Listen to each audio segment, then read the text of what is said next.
why do some people's content explode and mine barely gets engagement, and the engagement that it gets doesn't convert to many clients? What's going on? All right.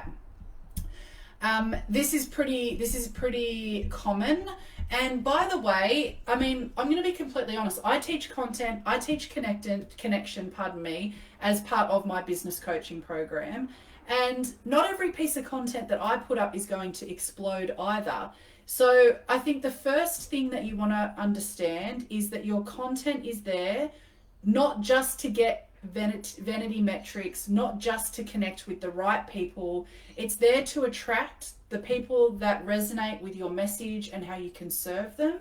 And equally, it's there to repel the wrong people, because you don't want to bring in people who drain your energy. You know, I'm sure you've all had clients where you started working with them and pretty quickly down the line you realize that this was not a good fit. And a lot of that has to do with your message and your content, in terms of who you attract and if they're the right people. So first of all, before we even get into the human behavior principles and the connection principles around viral content, connected content, let's get clear and be balanced on this. Some of your content is not going to perform very well, and that's okay, because it's all part of building a picture. So now that we can give up that expectation and around ourselves and our content and our message, let's have a look at what's going on and why some content will go viral and others doesn't. So the first thing we need to know is that as human beings, we are eye-centric. And there's no escaping your eye-centricity. So rather than trying to run away from it, let's embrace it. And by embracing it, we actually get to be, rather than it running us, we get to be the one in control of it. And if you're sitting here thinking, well, I'm not eye-centric, I assure you that's your eye-centricity speaking, right? Because it's human nature. You are constantly thinking about yourself, for yourself, and wanting to communicate from that place of the self. And it takes a little bit of practice, and we're not ever going to 100% of the time not be eye-centric, but it takes a little bit of practice. But particularly from a content perspective, whether that's in your emails, social media, your DMs, you can start to apply the empathy principle. And lots of people talk about empathy and they tell you what it is, but they don't tell you how to actually apply it. So a lot of the time we're hearing about concepts, but it's like, okay, great, but how do I become empathetic? So empathy is nothing more than asking yourself, how would I react or respond to the action or the comment that I'm about to make? Now, for our friend that we were just talking about in the previous question with her DM slamming, had she applied the empathy principle, she'd probably be creating content in her DMs in a very different way. Now, why does some content get a lot of engagement and others doesn't? Well, again, if we go back to the rules of connection and engagement don't change whether you're in the bedroom or the boardroom. You are eye-centric, and so is everyone else. So when you can make your message from you but about them, more people are going to respond to that.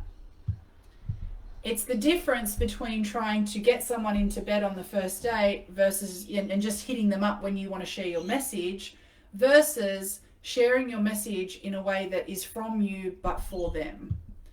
So what does that mean? Well, one way to do it is to know how to create quality conversations. And one way to create quality conversations, because social media is here to be social, right? Even if you're using it for business, at the end of the day, people are here because they want to socialize. This is the new playground. This is the new workspace. This is the new bar. So you can share your business content and your business message, but it has to be from a social selling perspective rather than just a selling perspective. Which means one of the ways, and there are many ways, but one of the ways is to create conversations, because people want to eye-centrically share their own opinion. And you can tell a lot about a person's response. You can tell a lot about them. You can tell from what somebody responds to when you've known how to craft a quality question. You can tell, are they in my target audience? Do they have the problem that I help people with? Are they solution seeking, or just at that point of wanting to, talk about the problem but not take action?